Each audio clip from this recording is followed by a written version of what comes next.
So believe it or not, we're already almost done with unit 2. I mean, technically there's 2 parts to unit 2. We're just done with the first part. And if I didn't mention this already before, there's 5 unit tests in the first semester. That's kind of a lot, 5 units. Yes. So keep listening. There's 5 unit tests in semester 1. So unit 1 and 2 are probably the longest, and then the second part of unit 2 is real short, and that's its own unit test. 3 is really short, 4 is like medium, and then it's time for final.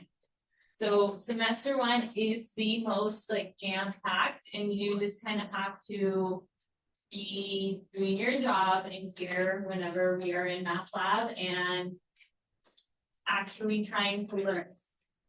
I know it's really easy to get answers on homework. How much is homework worth? 10% of your grade. Okay, so don't just like try to skate by, just cheating your way through all the homework, because it really shows on your tests. And honestly, the unit 1 tests were really great scores. A lot of my students did really well. A lot of students in here did really well. Keep that momentum going, because each unit test is around the same amount of points. Those are like the important. So, you know, just keep doing what you've been doing.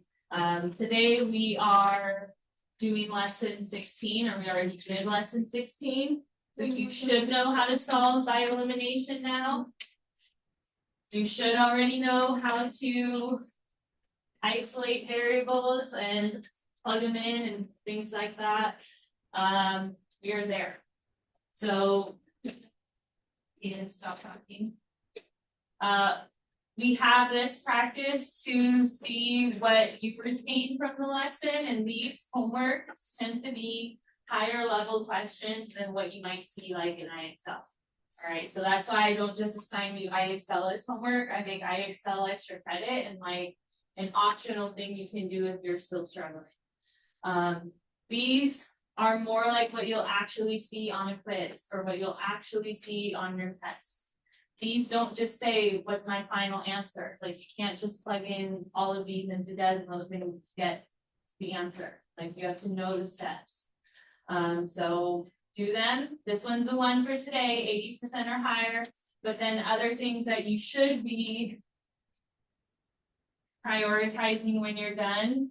If you still have not resubmitted that coloring activity, some of you have like A's in algebra, but D's in math lab. Probably because of that coloring activity. We don't have as many assessments in math lab as we do in algebra. So whenever something happens in assessment, you want to score high on it. So prioritize that. But then other things is making sure that your binder check is ready for today, that your homework is done. I would probably prioritize the study guides more. Then maybe some of those IXL extra credit tasks, and then maybe the like little homeworks that I assigned you. But whenever I see that someone has a lot of stuff missing and they also have math lab, I know like probably not using their time wisely. That's where I might like limit you on some of those fun things I let you do, like be with your friends and listen to music and all those things. Make sure that we are doing the bare minimum every day, which is 1 assignment, and then that clears you up to catch up on everything else. Questions? Yes.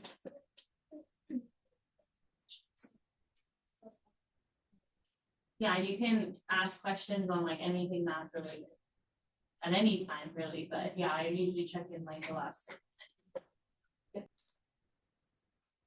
This is lesson 16, number 4. We're selecting all systems that are equivalent to this system. So you have a few options. But the only one that I think will get you the right answer 100% of the time, I think, would be to do what? Or what? You could. The thing is, when we say systems that are equivalent, I don't think they just mean equivalent solution. I think they mean like when they are graphed, they look exactly the same. So if this was a question on the test and you're trying to work like fast and efficiently, what I would do, so kind of like what we saw in the notes today, where we created a new system and it graphed exactly the same. That's what we mean. That, and also I think you can probably manipulate these to get that if they are equivalent, but probably the easiest way to see that would be with Desmos. So I'm going to pull that up, especially because there's so many. So first I'm going to type in my original system. The only thing is, does Desmos read D's and E's? So if you tried that, won't work. It does read X's and Y's though. So that's what I'm changing it to. And if I'm making the DX, I have to keep it consistent. All right, but I'm going to type in both.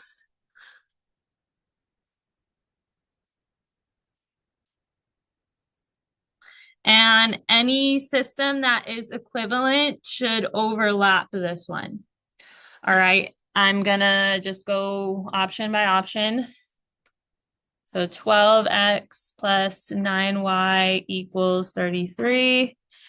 That one overlaps one of them, so that's a good sign. Let's try the other equation.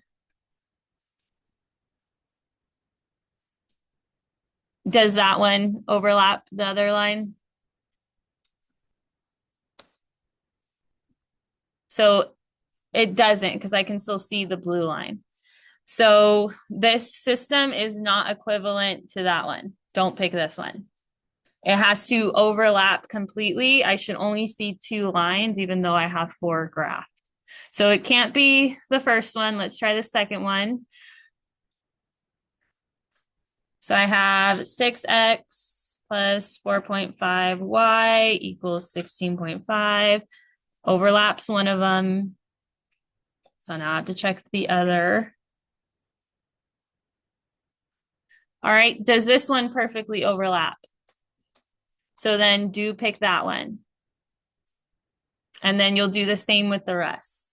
Do you think you could try the rest and we could come back and see if it's right? Okay. But yeah, you're going to pick all that completely overlap the original. Other questions? Question 3 on this practice. So let's look at that now.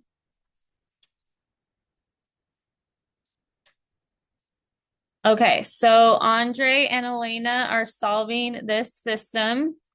Andre's first step is to write 3x equals 9x minus 30. Elena's first step is to create a new system. Which steps do you agree with? Select all that apply. So this is why you need to know all the steps and not just how to plug them into Desmos. What method does it look like Andre is using? Is he doing graphing? Is he doing elimination? So what's the other one we learned? So substitution is what Andre is doing. And that's where I mentioned, like, if they're short like this, then that might be better than the other methods.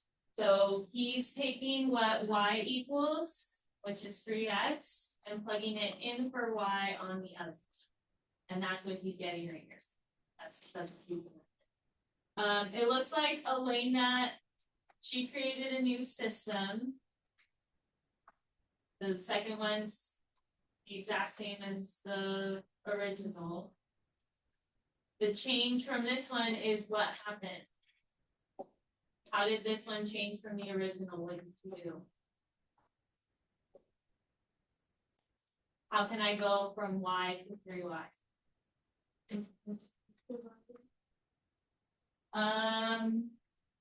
No, maybe to go from 3y to y. Well, what am I doing to the original? Multiplying it by 3. So she multiplied one of the equations by 3. What method does that line up with? When we multiply entire equations by a factor. Elimination. So knowing that, let's see which of these apply. We have to select all that apply. So I agree with Elena's first step. Multiplying the first equation by 3 gives 2 equations with a 9x. That is true. Subtracting the 2 equations eliminates x. So let's see, does subtracting them eliminate x?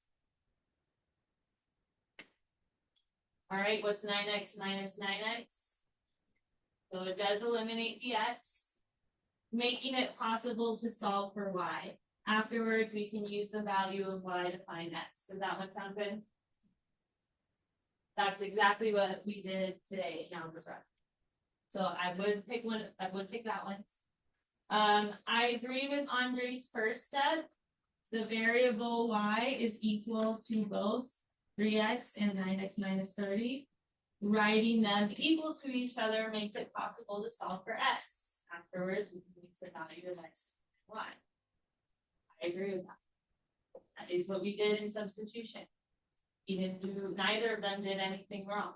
So both are valid. So then, since we have these being valid, you wouldn't pick the one that says I do not agree. This one says I agree with both first steps. Andre uses substitution. Elena uses elimination. Both ways give the same solution. So we actually do need to solve. And since I wasn't here the day you guys learned substitution, then I will focus on that one a bit more to find the solution. So we're looking at this one. When we have variables on both sides of the equal sign, what do we need to do?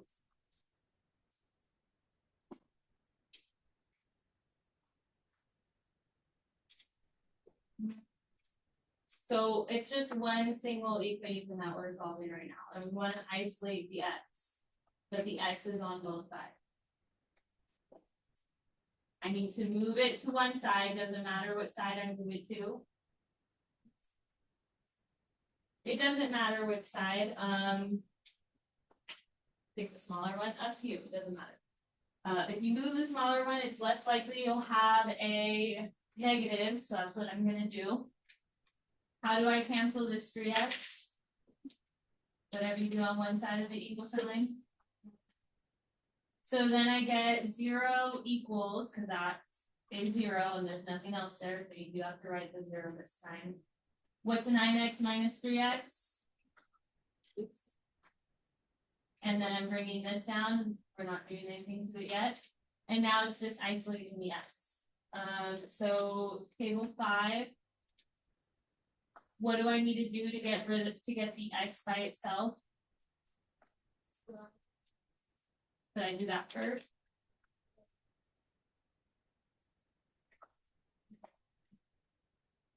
Whenever you're isolating, you should start with what is farther from what you're trying to isolate. So the 30 is technically farther. Class, how did I cancel out the minus 30? So we're going to do that to both sides. I get 30 equals 6x. What's the opposite of multiplying by 6? Whatever you do to one side. And x ends up equaling 5. So that's starting to look good. So I still have to confirm my y value. How do I confirm it? Scanner. By plugging in x into one of the original equations. And look at my original equations. They're up here. Which one would probably be easier? I agree. Because it's just y equals 3 times 5. 3 times 5 is 16. So that answer that I agree with both first steps, Andre is doing substitution, Elena is doing elimination, and they both did the same answer. It's good. I'm not even gonna fully read this one because it says the solution is 3-1 and we know it's not. Okay, so if you have this one, don't just randomly pick the ones, like make sure they say what we said, and then shuffle on yours. But that's that one. All right, questions on this one? Questions on others? Amy? Questions?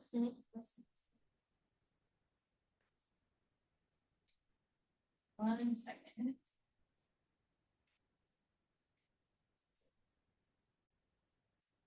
In case you're following along, this is lesson 15, part 2, number 6. And we have this system of equations. Would you rather use subtraction or addition to solve the system? And be able to explain. So when they say subtraction or addition, that's leaning toward the elimination method. We know that for the elimination method, you want what in common?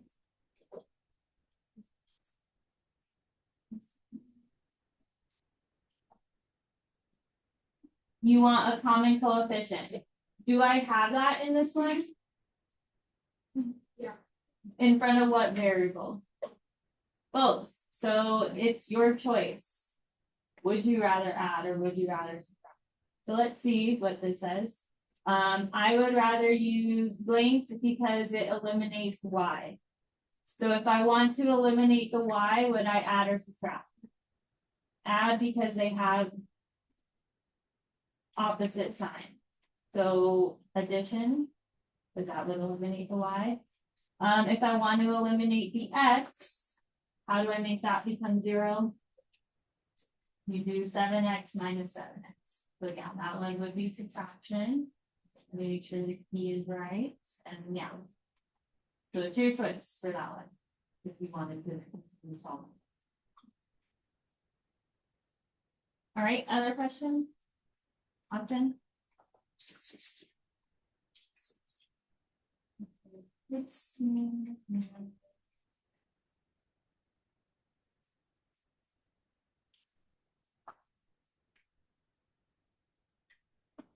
Hold on.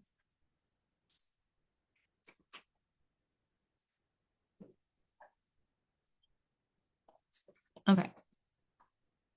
So back to lesson 16, here is this system of linear equations. And which of the following methods can we use as a first step to solve it by substitution? So remember, substituting is different than elimination.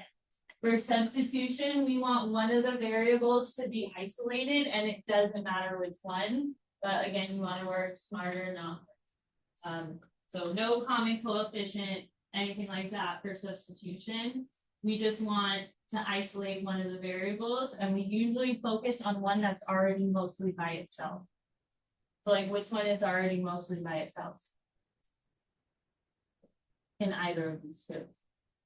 The y. All right, I don't know if that's what this is going to say, but I would isolate this y by subtracting the 2x on each side. So let's see. It says rearrange the second equation to y equals 14 minus 2x, which is what we would get if we were isolating the y in that one. Then it says you would substitute this expression for y in the first equation, and we would get something that looks like that. So far I'm already leaning toward method 1. But let's see if both methods work, because that is not. Method 2 says rearrange the second equation to that. But is the x isolated in this one? So that isn't substitution. You want to isolate a variable completely before you plug anything in. So in this one, it can only be method 1. But yeah, you have to read it completely because I even know, or it says that's wrong. I'm confident in my answer, so. I'm just gonna have to check in. Maybe the wrong, but. I mean, I can confidently say. This one won't work until you isolate just yet. So I'll have to check that. When I fix it, it will be just method. All right, questions on any others? Hands?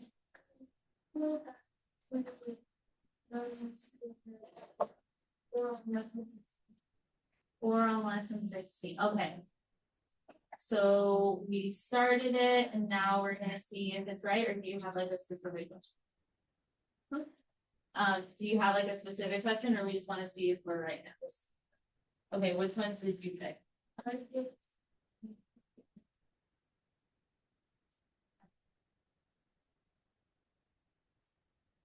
And then I don't know if it's shuffled on your screen, is it these two? Okay. Oh, maybe mine is different than yours, the way it's set up. Because I think it's shuffled. So I'll have to. Okay. And so you pick these two. It says that only one of them is right. Are you sure it's not this one that you picked? Oh yeah. Okay. Right now. Okay, yeah, it still says only one. So it has to overlap completely this one, and if you're choosing B as being the X and E as being the Y so that you can wrap it in Desmos, then it should completely cover it. We'll see in a second. Does anyone else have other questions? Amy? Okay. So we'll save that one for last. Okay, so lesson 15, part 2.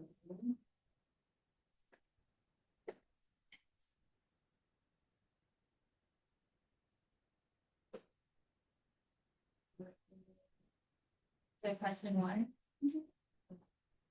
So lesson 15, part 2.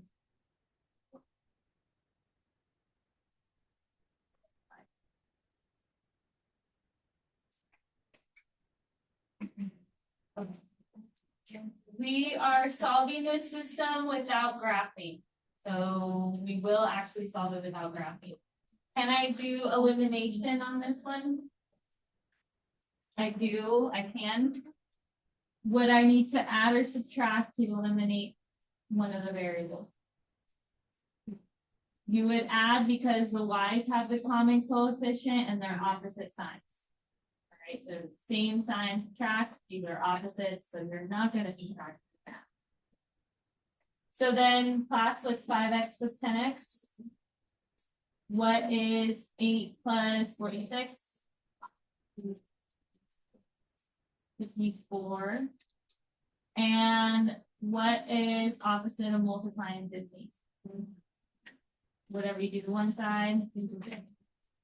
So it's definitely going to be a decimal. Let me just look back. 54 divided by 16. This is be 100% sure. Okay, yeah. 3.6. Let's see if that narrows it down, and it does. But if it didn't, then I would have to plug it back in and find the y. It looks like they had the same y. So in these situations, then maybe you definitely want to eliminate the y first so you can see zero with it. Right, but does that make sense? So let me go back to that other one.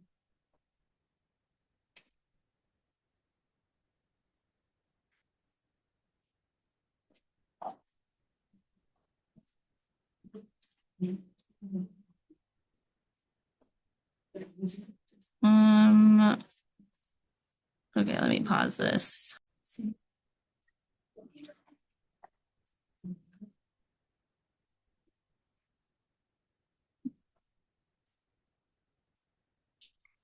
Okay, so this one is covering one of them, so that's a good sign. I need to now try the next one.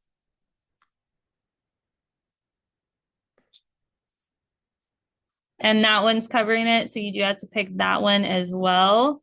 I think it wants 4 answers, so we'll see. It doesn't say I have them all selected yet, so let's keep checking. This first equation is exactly like my original, so I'm not going to check that one again, but I will check the second one.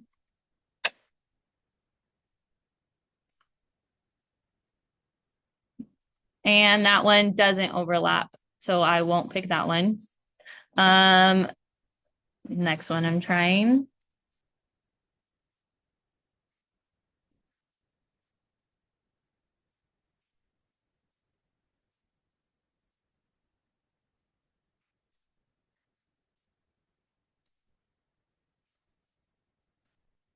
Okay, that one completely covers it, so I am going to pick that one. For this last one, the first equation matches my original completely, so I'm not going to retype that one in, but I will retype the bottom one.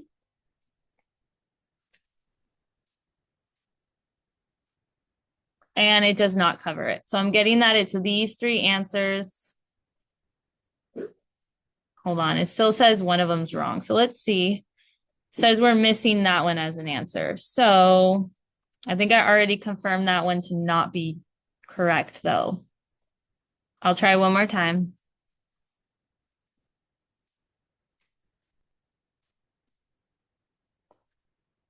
Yeah, it's not correct. So I'm going to have to fix the key on that one. It should only be the 3 that I selected. So don't pick the one that's in yellow right now. I'm going to fix it. So no 11D plus 5E. That one's not right. Wait, I'm confused. Oh, there it is. Yeah, so just these 3. And it will rescore. It just might take a while. And there was one more I needed to fix. I don't remember what it was. Okay, so select all equations that can result from adding these 2 equations or subtracting one from the other. So it's not necessarily solving it, just practicing adding and subtracting equations. So let's try adding. Because there's really only like 3 combinations I could think of. One of them being added, one subtracting how they are, and then one subtracting where it's the bottom minus the top one. Okay, but when I add them, what's x plus 3x? Are we listening? X plus 3x, y plus negative 5y.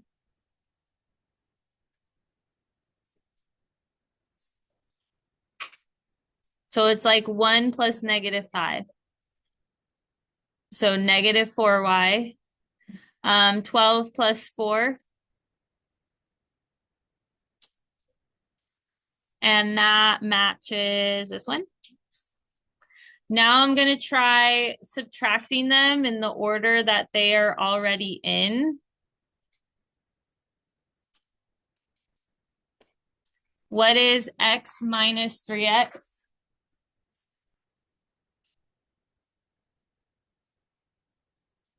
What's 1 minus negative 3? Or I messed up the answer, but 1 minus 3x, 1x minus 3x is negative 2x. What's 1y minus negative 5y? Good and positive. What's 12 minus 4? And that matches this one. And then the last option, I think, because it says from adding these 2 equations or subtracting one from the other. Let me see. Yeah, we should still have one more, and that should be when we subtract it in this order. What's 3x minus x? Good. What is negative 5y minus y? negative 6y, and 4 minus 12.